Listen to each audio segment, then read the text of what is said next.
Rev up your engines!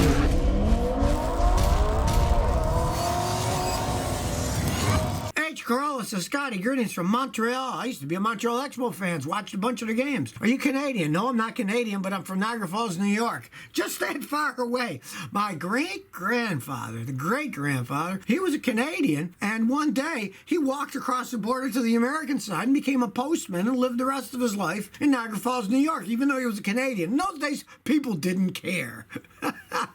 My grandfather's shop was in Lewiston, New York, which is right across Niagara-on-the-Lake. I'm an honorary Canadian. I went to York University, got my bachelor's degree there in 1975, and I learned how to play ice hockey there. And I got to say, Canadians know how to make cars. My wife's old car is a Toyota Matrix that was made in Cambridge, Ontario. Canadians really know how to make cars. And the second car I ever had was a Ford Maverick that was built outside of Oakville, Ontario. So I've got a lot of experience with Canadian cars, too.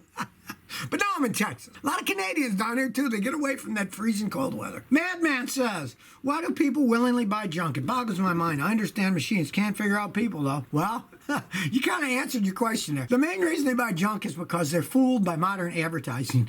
They see the shiny things. People are like crows, you know. They see something shiny, they want to bring it home and put it in their house and show it off. You know, that's how people are. They're often impressed by the gleam, and they have no idea what's underneath that gleam. I mean, for ages, Chrysler's still in business. Yeah, they went bankrupt a few times, but it's amazing that they're still going because, you know, they make things, they're gleaming. They look good on the outside, but on the inside, whoa, and since Fiat took over, now you got Italian stuff inside, even worse than the stuff that Chrysler was building.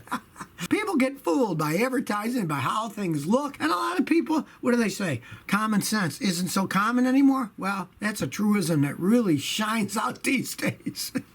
Manuel Grace says, do I need to change my oil every year if I drive less than 5,000 miles? Yes. Any kind of oil you use, you want to change it at a mileage or at least once a year. Even that mobile one that they pretend you can drive for 20,000 miles with all these stipulations, they even say you got to change it once a year. What happens to the engine oil is over time, the additives break down. Water that always intrudes somewhat because one of the big byproducts of burning gasoline in Earth's atmosphere is water vapor. That's why when you start out a car first thing in the morning, if you go back a lot of times, you'll see some water dripping out.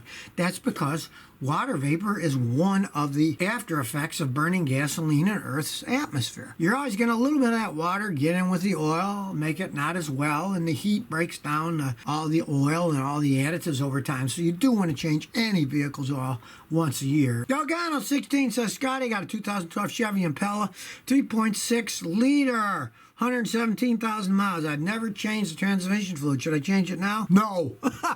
You should have changed it. On something like that GM product, I would change it every 30, 40,000 miles. If it's never been changed now, don't. Transmission shift through fluid dynamics. The friction of the fluid creates the driving force.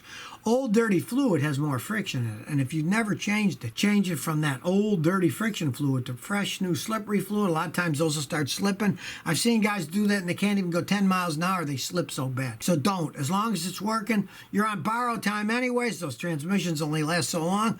Just baby it and see how long it lasts. Don't change it because you're treading on thin ice there and it could just break through. Just by changing it could start slipping like mad. I see that a lot with that kind of module, ones that have never been changed. Like if you'd start and you had a time machine, go back in time and change it every 30, yeah, keep changing it every 30. But you haven't for 117,000, so leave it alone. Ford Lover 98 says, I'm buying a 1985 GMC S5 High Sierra 4x4 5-speed for $400 as a toy. What do you think?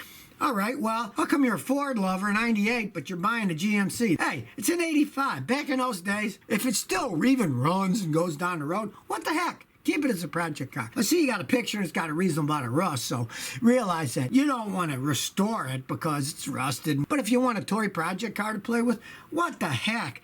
And you didn't say where you are, and it's a 4x4 5-speed. Maybe you're going to use it to make a little bit of money, put a snowplow on it or something. What the heck? Why not have some fun with it? $400, and if it runs, you know, you can have a little bit of fun with it. What can you get for $400 these days in a vehicle? And those are pretty solid built back in 1985, not like the newer ones. Nuance says, afternoon, 99 Mitsubishi 3000 GT base 5-speed, 200,000 miles. Does it have an interference engine? That is a racing style engine. And I had a customer years ago, had an old one like that. And I told him how much it was going to cost to replace the timing belt on that engine, because you don't just change the timing belt. You change the pulleys, you change the water pump, you change the tensioner, you change everything. Because that old and that many miles, if you don't, and the belt breaks, those pistons ram into the valves, and you can pretty much kiss the engine goodbye and probably kiss the car goodbye too. Well, my customer said, that's too much money, I'll just drive it. He drove it, and about 6 months later, the belt snapped because they had 210,000 miles, and then the car went to the junkyard. So, it does have an interference engine. You want to keep it, I'd advise changing all those parts, or just drive it until it drops, and when it does, then you junk the car. Because it's a relatively expensive job to get that done correctly, unless you do it yourself, and it's a lot of labor, and you got to really know what you're doing, because if you're off a couple of teeth, you can break everything. Bose 40 says, I'm thinking of getting an 06, 07 Monte Carlo SS. Is it a good idea? Well, it depends. If you want a weekend toy to play around with, and you're not going to put much mileage on it, and you have a mechanic like myself, check it out, especially the automatic transmission and the engine, and he says it's an okay vehicle. Don't pay much for it, and you can have an okay, fun little car. On the other hand, if you want a dependable transportation machine that you're going to put 15, 20,000 miles a year, don't even think about buying that thing, because it'll turn into an endless money pit. They can be a fun toy on the weekend to put a little bit of mileage on. I got customers with them, and they're happy with them for that. But don't buy one of those things used and think it's going to be an everyday driver. Since it's the SS, whoever owned it previously probably drove it pretty hard. It's like these guys that buy the ex-cop cars. They're fine if you realize that you're probably going to have to do engine or transmission work, because they beat the heck out of them. But if you can get them dirt cheap and you realize, hey, it's going to be a toy, I can fool around with that, maybe use it for a movie prop or something, great. But don't think you can just get in that thing and drive it 15, 20,000 miles a year without putting a ton of money into it in the long run. Blue Sip Fine. Scotty, I want to buy my first car. What do you think's better? 2016 used Honda Civic Coupe, older model Lexus 250, or used Camaro or Mustang? Well, you're all over the place. First thing you're going to have to do is decide, really, what do you want? You want a sports car? You want kind of a luxury car? Or you want a little bitty run-around Honda? It depends what you want. Now, the Honda's going to get the best gas mileage, and they last a long time. The Lexus 250 is going to be the best riding vehicle. I'd never buy the Camaro because GM makes junk. So it all depends on how much money you have and what you want to spend. If you want to get the most bang for the buck and last forever, get the Civic. If you want to have fun with a luxury car, get the Lexus. And if you want to be a Mustang fan, get a Mustang. But they're all different cars. So, just don't buy the Camaro and decide which of the other ones you want to buy. Jeffrey 5950 says, Scotty, what kills 4Runners? Just rust or transmission, engine, and rear differential braking? Well, like anything.